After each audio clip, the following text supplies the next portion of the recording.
Hello. So thank you so much for this opportunity to have this interview with you here in St. John's in Newfoundland in Canada. So if you could kindly introduce yourself briefly. My name is Gabby. I live in Newfoundland, born and raised, and um, I am non-binary, they them, and bi lesbian. And I came out at the age of 12. I didn't I didn't tell people for about I think 7 months. Mm-hmm. And I still was unsure. I referred to myself as bisexual and demigirl at the time, and then as time moved on, I realized that that was not me. I was not that, and it never really sat comfortable. And so I was exploring different things, different pronouns, different sexualities, and trying to find exactly who I was, because it's a difficult journey, but in the end I think I know who I am. I'm still quite young, so I don't know exactly. So it may change, it may not, but I do know as of now who I am. Why was it important for you to come out?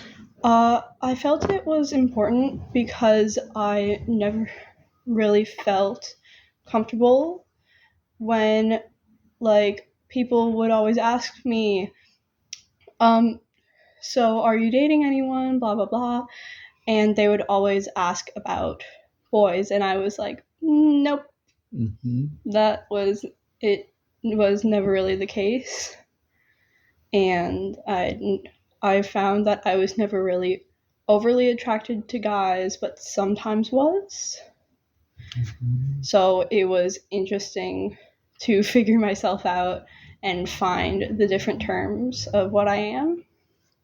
What was the biggest challenge, maybe, for you while you were in the process of coming out?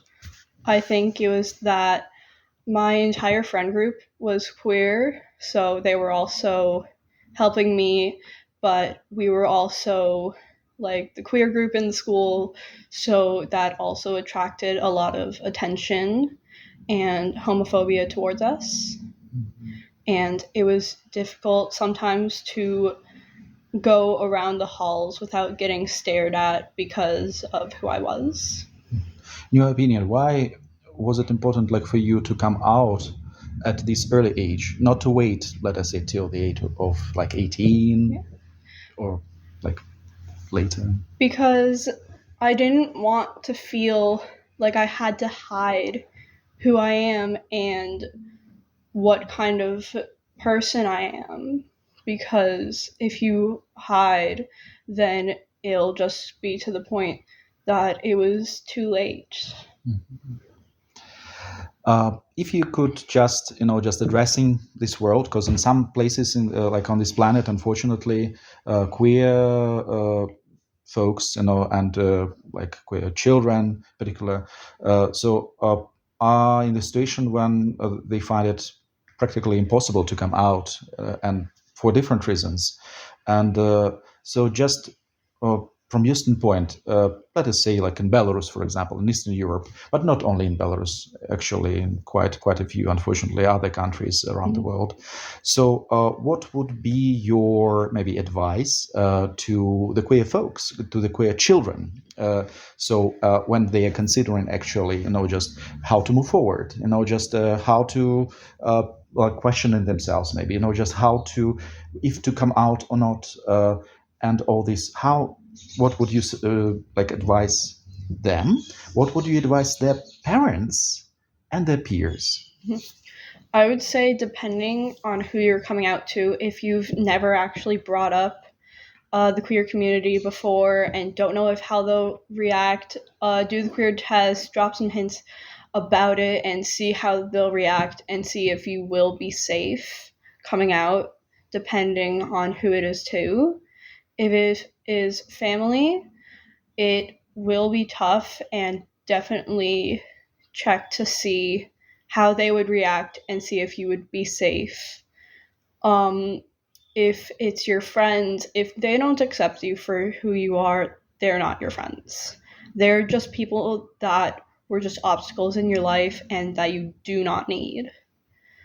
For parents, if your child comes out to you, just try to support them in any way that you can. Mhm. Thank you so much. Thank you for this interview, for your story, and I wish you all the very best. And yeah, so I wonder. So tomorrow there will be this St. John's Pride. Could you tell a little bit, a couple of words, maybe about this Pride event? Have you ever been, part of this event?